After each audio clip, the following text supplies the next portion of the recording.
Long ago, in a township filled with dust and broken promises, people believed that anger was the only language leaders understood. When they were ignored, they burned tires. When they were frustrated, they broke what they had. But one day, the youth of Thandabantu asked a dangerous question. Asterisk, what if the fire we keep lighting is burning our own future? Asterisk. In the township of Thandabantu, life was not easy. Jobs were few. Water sometimes stopped.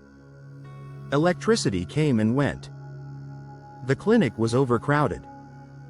Young people walked the streets with no work. Frustration grew like storm clouds. When things got worse, protests followed. Tires burned. Roads were blocked. Shops were looted. Anger spilled everywhere. Some blamed the government. Some blamed foreigners. Some blamed each other. Neighbors who once shared food began to look at one another with suspicion. Whispers spread. Foreigners are taking our jobs. They're the problem. Tension grew.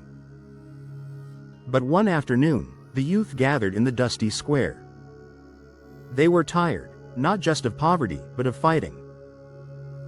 Nkunzi stepped forward. My brothers and sisters, he said quietly, every time we burn, we destroy what belongs to us. We burn the road we must walk on tomorrow. We break the clinic our mothers need. We scare away the businesses we hope will hire us. The crowd listened. And when we fight each other, he continued, we forget that hunger has no nationality. Pain has no passport. Struggle speaks the same language everywhere. Silence fell. Today, Nkunzi said, we do something different. We build instead of burn. We unite instead of divide. Some were unsure. Others nodded slowly. They started small. They cleaned the streets. They filled potholes. They repaired broken swings in the park. They painted benches. A young man from another country joined them. At first, people watched him carefully. Then someone handed him a paintbrush. He smiled. The wall became colorful. More joined. Locals. Foreigners. Young. Old.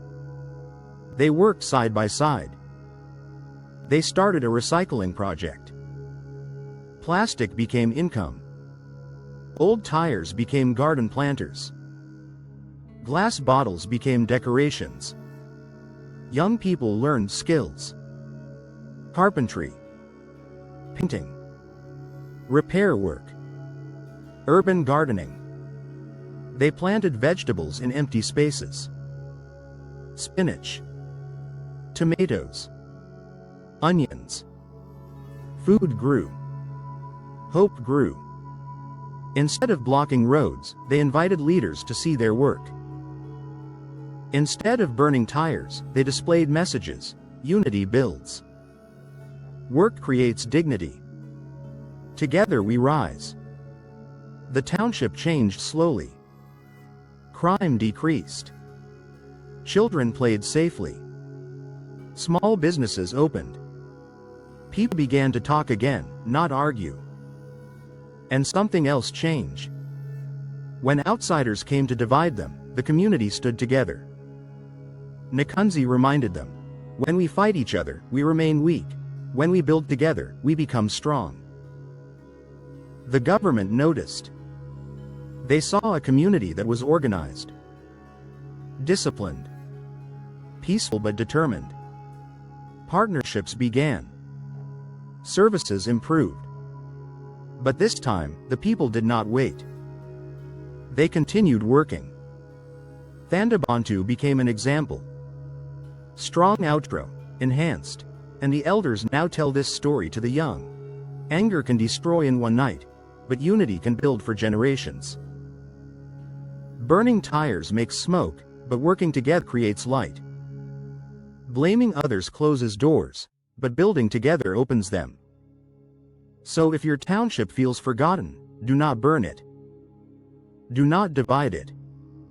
Stand up. Work together.